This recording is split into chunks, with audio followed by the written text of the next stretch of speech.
Hello friends, welcome to Ramas vlog. நாம் இன்றைக்கி இந்த வீடியோவில் என்னோட சண்டே ஃபுல் டே வீலாக் தான் பார்க்க போகிறோம். இந்த ஆர்கனைசர் பார்த்தீங்கன்னா நான் ஐக்கியாவில் தான் வாங்கினேன். ஸோ ஐக்கியா ஷாப்பிங் ஹாலில் கூட இது வந்து ஷேர் பண்ணியிருப்பேன். இதில் வந்து 5 கம்பார்ட்மெண்ட் வந்து இருக்குது. ஆனால் இது வந்து நீங்கள் வால்லையும் ஹேங் பண்ணிக்கலாம், இந்த மாதிரி கபோர்ட்லேயும் வச்சுக்கலாம். ஸோ இதில் வந்து நம்ம மேலே வந்து டைப் பண்ணுறதுனால ஒரு கம்பார்ட்மெண்ட் வந்து யூஸ் இல்லாமல் இருக்குது. பரவாயில்ல, ஏன்னா 4மே வந்து ரொம்ப பெருசு தான். ஸோ நிறைய துணிகள் வந்து வைக்கலாம். ஸோ அதனால தான் வந்து இந்த மாதிரி வச்சுருக்கேன். ஏன்னா வந்து கீழே வந்து கம்பி இருக்குது. இதை வந்து நீங்கள் வாலில் கூட நீங்கள் வந்து ஹேங் பண்ணிக்கலாம். வாலில் ஹேங் பண்ணும்போது 2 பக்கமும் டைப் பண்ணுறதுக்கு பார்த்தீங்கன்னா கொடுத்துருக்காங்க. ஸோ வந்து தனியாக ஹேங் பண்ணுறதுக்குனா கூட பண்ணிக்கலாம். நான் வந்து கபோர்ட்குள்ளே வைக்கும்போது உங்களுக்கு தூசி படாமல் இருக்கும். ஸோ அதுக்காக தான் வந்து கபோர்ட்குள்ளே வச்சுருக்கேன். இது ஃபுல்லாக வந்து என் ஹஸ்பண்டோட க்ளாத்தை வந்து ஆர்கனைஸ் பண்ணுறது தான் வாங்கியிருக்கேன். இப்போ ஆர்கனைஸ் பண்ணிவிட்டு எப்படி இருக்குன்னு பார்க்கலாம். இதில் வந்து பார்த்திங்கன்னா அந்த ஒவ்வொரு கம்பார்ட்மெண்ட்டும் நல்ல ஸ்ட்ராங்காகவே இருக்குது. ஸோ நல்ல வந்து குவாலிட்டியாக இருக்குது. நீங்கள் ஐக்கியா போனீங்கன்னா கண்டிப்பாக வாங்குங்க, ரொம்பவே யூஸ்ஃபுல்லாக இருக்கும். ஸோ இந்த பக்கம்லாம் வந்து ஷர்ட்ஸ் எல்லாம் வந்து ஹேங் பண்ணியிருக்கேன். இந்த பக்கம் பார்த்திங்கன்னா ஃபுல்லாக வந்து இந்த பேண்ட்டு, அப்புறம் வந்து வீட்டில் போடுற நார்மல் ட்ரௌசர்ஸ், வெளியே போடுற ட்ரௌசர்ஸ், ஸோ அதை வந்து ஆர்கனைஸ் பண்ணுறதுக்கு தான் வாங்கிட்டேன். ஏன்னா வந்து இங்கே வீட்டில் வந்து கபோர்ட்ஸ் எல்லாம் இருக்குது, ஆனால் வந்து இருந்தாலும் இடம் வந்து ரொம்பவே பத்த மாட்டேங்குது. ஸோ அதனால தான் வந்து இந்த அதாவது இந்த ஆர்கனைஸ் வாங்கினதுனால ரொம்பவே இடம் வந்து சேவ் பண்ண முடியுது. அதோட ஸ்பேஸும் வந்து பார்த்திங்கன்னா நிறையவே கிடைக்குது.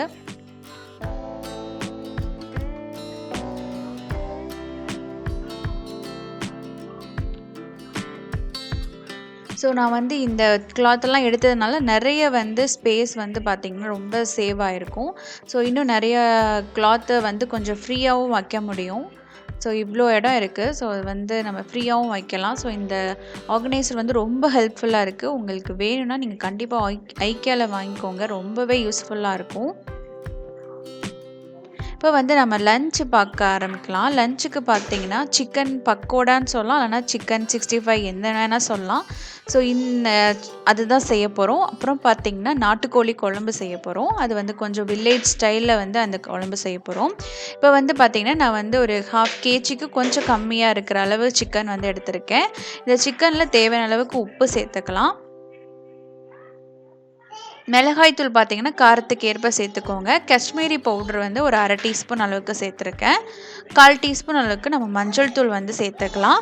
ஒரு 1/2 டீஸ்பூன் அளவுக்கு கரம் மசாலா சேர்த்துக்கோங்க. 1/2 டீஸ்பூன் அளவுக்கு மல்லித்தூள் வந்து சேர்த்துக்கோங்க. 1 டேபிள் ஸ்பூன் அளவுக்கு நம்ம இஞ்சி பூண்டு பேஸ்ட் சேர்த்துக்கலாம். இந்த சிக்கன் பக்கோடா ஆகட்டும், சிக்கன் ஃப்ரை ஆகட்டும், கண்டிப்பாக லெமன் ஜூஸ் வந்து கண்டிப்பாக சேர்த்துக்கோங்க. நான் ஒரு 1/2 லெமன் ஜூஸ் வந்து சேர்த்துக்கிட்டேன். நல்லா ஃப்ரெஷ்ஷாக இருக்கிற கருவேப்பிலையை சின்ன சின்னதாக வந்து நம்ம பிச்சு வந்து சேர்த்துக்கலாம். ஸோ இந்த போல் கருவேப்பிலையை வந்து நம்ம பிச்சு சேர்க்கும் போது அதோட ஃப்ளேவர் வந்து ரொம்ப நல்லாயிருக்கும். இதே போல் நம்ம கொத்தமல்லி தலையும் சின்ன சின்னதாக பிச்சு வந்து சேர்த்துக்கோங்க. இது வந்து ஃப்ரை பண்ணும்போது உங்களுக்கு அவ்வளோ டேஸ்ட்டாக இருக்கும். இப்போ இதில் பார்த்தீங்கன்னா ஒரு 1/2 டீஸ்பூன் அளவுக்கு நல்லா திக்காக இருக்கிற தயிர் சேர்த்துக்கலாம். தண்ணியாக இருந்ததுன்னா உங்களுக்கு ஃப்ரை பண்ணும்போது மசாலா ஒட்டாது, அதனால் திக்காக இருக்கிற தயிர் சேர்த்துக்கோங்க. 1/2 டீஸ்பூன் அளவுக்கு கார்ன்ஃப்ளவர் வந்து சேர்த்துக்கலாம். கார்ன்ஃப்ளவர் இல்லாட்டி நீங்கள் அரிசி மாவு சேர்த்துக்கலாம், இல்லாட்டி வந்து கடலை மாவு கூட சேர்த்துக்கலாம். இந்த மாவு எதுக்குன்னா அந்த சிக்கனில் இருக்கிற தண்ணியை நல்லா அப்சர்வ் பண்ணிக்கும். அந்த மசாலாவும் உங்களுக்கு நல்லா கெட்டியாக இருக்கும். அதே போல் ஃப்ரை பண்ணும்போது உங்களுக்கு நல்லாவே கிறிஸ்பியாக இருக்கும் சிக்கன். ஸோ அதுக்காக தான் கொஞ்சம் கூட தண்ணி இல்லாமல் இந்த அளவுக்கு கெட்டியாக வந்து பரட்டி வச்சுக்கோங்க. அப்போனா தான் உங்களுக்கு சிக்கன் ஃப்ரை சூப்பராக இருக்கும். ஸோ குழம்புக்கு பார்த்தீங்கன்னா மசாலா வந்து வறுத்து வச்சுட்டேன். வெங்காயம், இஞ்சி, பூண்டு, மிளகாய் வத்தல், சீரகம், சோம்பு, மிளகு, அப்புறம் பார்த்தீங்கன்னா கருவேப்பிலை, இதெல்லாம் போட்டு நான் வதக்கி எடுத்து வச்சுட்டேன். அதையும் நம்ம வந்து கொஞ்சமாக தண்ணி ஊற்றி பேஸ்ட்டு அரைச்சி எடுத்துக்கோங்க. இப்போ குழம்பு செய்கிறதுக்கு கடாயில் ஒரு 4 டீஸ்பூன் அளவுக்கு எண்ணெய் சேர்த்துக்கலாம். இதில் வந்து பட்டை, அதாவது பிரியாணி இலை மட்டும் சேர்த்துக்கலாம். ஒரு 1/2 பெரிய வெங்காயத்தை பொடியாக நறுக்கி சேர்த்துருக்கேன். ஏன் பிரியாணி இலை மட்டும் சேர்த்துருக்கேன்னா வந்து வில்லேஜ் ஸ்டைலில் வைக்கும்போது அவங்க அதாவது எங்கள் ஊர் ஸ்டைலில் வைக்கும்போது அது கரம் மசாலா பொருட்கள் வந்து அதிகமாக சேர்க்க மாட்டாங்க. ஸோ அதுக்காக வந்து நான் வந்து பிரியாணி இலை மட்டும் சேர்த்துருக்கேன். இந்த வெங்காயம் வதங்கின பிறகு 2 தக்காளியை நான் வந்து நறுக்கி வந்து சேர்த்துக்கலாம்.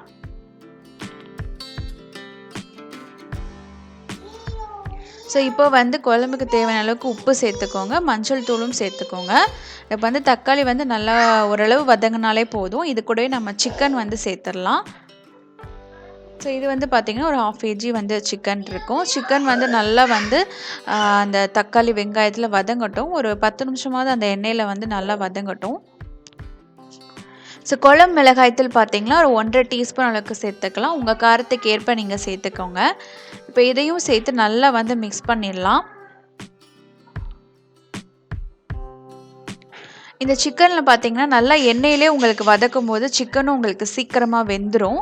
இப்போ வந்து பார்த்தீங்கன்னா நம்ம அரைச்சி வச்சுருக்கிற பேஸ்ட் வந்து சேர்த்துக்கோங்க. நம்ம வெங்காயம் இஞ்சி பூண்டெல்லாம் போட்டு வதக்கி வச்சுருக்கோம்ல, ஸோ அதை வந்து நல்லா வந்து அரைச்சிட்டு அந்த பேஸ்ட்டையும் சேர்த்துக்கலாம். இந்த பேஸ்ட்டு சேர்த்தோன்னே நம்ம தண்ணி சேர்த்துடலாம். ஏன்னா அந்த வெங்காயம் எல்லாமே நல்லா வதக்கி தான் அரைச்சிருக்கேன். ஸோ அதனால் அது வதங்குறதுக்கு தேவையில்லை. நம்ம தண்ணி ஊற்றி அப்படியே நம்ம கொதிக்க வச்சிடலாம். தேவையான அளவுக்கு தண்ணி சேர்த்துக்கோங்க. உங்களுக்கு தண்ணியாக வேணுமா இல்லை வந்து கெட்டியாக வேணுமா அதுக்கேற்ற மாதிரி குழம்புல வந்து தண்ணி சேர்த்துக்கலாம். ஸோ இதை வந்து ஒரு மூடி போட்டு குக் பண்ணால் ஒரு சூப்பரான ஒரு சிக்கன் குழம்பு வந்து ரெடி ஆகிடும். இந்த சிக்கன் குழம்பு தாளிக்கிற சமயத்தில் நமக்கு வந்து சிக்கன் 65 ஊற வச்சோம்ல, அது எப்படியும் வந்து ஒரு 45 மினிட்ஸாவது ஆயிருக்கும். ஸோ அந்த அளவு டைம் ஊறும்போதே உங்களுக்கு நல்ல உப்பு காரம்லாம் இறங்கிடும். இப்போ அதையும் நம்ம வந்து சைட் பை சைடு வந்து ஃப்ரை பண்ணிடலாம். நான் சாதமும் வந்து குக்கரில் வச்சாச்சு. ஸோ வந்து உங்களுக்கு சீக்கிரமாக குயிக்காக வந்து சமையலை வந்து முடிச்சிடலாம். ஸோ பாருங்கள், சிக்கன் வந்து சூப்பராக குக் ஆகுது. அதுவும் இல்லாமல் அதுலேருந்து மசாலா வந்து வெளியவே வராது. ஏன்னா நம்ம அந்த அளவுக்கு நல்லா கெட்டியாக வந்து அந்த மசாலா வந்து ரெடி பண்ணியிருக்கோம். இப்போ சிக்கன் குழம்பு வந்து பார்த்திங்கன்னா ரெடி ஆகிடுச்சு. இது கடைசியாக வந்து கொஞ்சமாக எண்ணெய் ஊற்றிட்டு அப்புறம் பார்த்திங்கன்னா கொத்தமல்லி தழை நறுக்கி வச்சுருக்கேன். அதையும் நம்ம வந்து தூவி விட்டுடலாம். இது வந்து கடைசியாக சேர்க்கும் போது உங்களுக்கு நல்ல ஃப்ளேவர் இருக்கும்.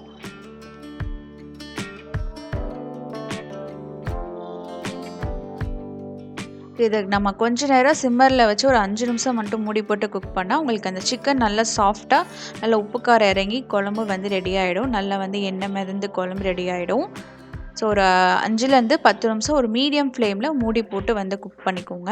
இப்போ பாருங்கள், குழம்பு சூப்பராக ரெடி ஆகிடுச்சு. இந்த ஸ்டைல் வந்து வில்லேஜ் ஸ்டைலில் இருக்கிற ஒரு சிக்கன் குழம்பு தான். ஸோ இதில் வந்து நிறைய அந்த கரம் மசாலா, பட்டை, கிராம்பு, ஏலக்காய் அதெல்லாம் வந்து இதில் சேர்க்கவே மாட்டாங்க. ஸோ நான் வந்து அந்த பிரியாணி இலை கூட சேர்க்க மாட்டாங்க. நான் ஒரு ஃப்ளேவருக்காக நான் தான் சேர்த்துருக்கேன். ஆனால் வந்து வில்லேஜ் ஸ்டைலில் எங்கள் ஊர் ஸ்டைல்லாம் பார்த்திங்கன்னா அந்த அளவுக்கு வந்து கரம் மசாலா வந்து அதிகமாக வந்து சிக்கன் குழம்புல இருக்காது. இந்த ஸ்டைலும் நல்லா ரொம்ப சூப்பராக இருக்கும். இது வந்து சாதம், இட்லி, தோசை, பூரி எல்லாத்துக்குமே வந்து ஆப்டானது. கண்டிப்பாக ட்ரை பண்ணி பாருங்கள். ஸோ சிக்கன் 65ம் ரெடி ஆகிடுச்சு. மசாலா வந்து வெளியவே வராது. உங்களுக்கு நல்ல கிறிஸ்பியாக இருக்கும். டேஸ்ட்டும் பார்த்திங்கன்னா அவ்வளோ சூப்பராக இருக்கும். ஸோ ஒரு சண்டே அன்னைக்கு ஒரு சூப்பரான ஒரு நாட்டுக்கோழி குழம்பு கூடவே வந்து சிக்கன் 65 இந்த ஸ்டைலில் ட்ரை பண்ணி பாருங்கள். இந்த வீலாக் வந்து இதோட முடிஞ்சிச்சு. இந்த வீலாக் உங்களுக்கு ரொம்பவே பிடிச்சிருந்தா சேனலை மறக்காமல் சப்ஸ்கிரைப் பண்ணிக்கோங்க. லைக் பண்ணுங்கள், கமெண்ட் பண்ணுங்கள், ஷேர் பண்ணுங்கள். தேங்க்யூ ஃபார் வாட்சிங். நெக்ஸ்ட் சூப்பரான வீடியோவில் சந்திக்கலாம்.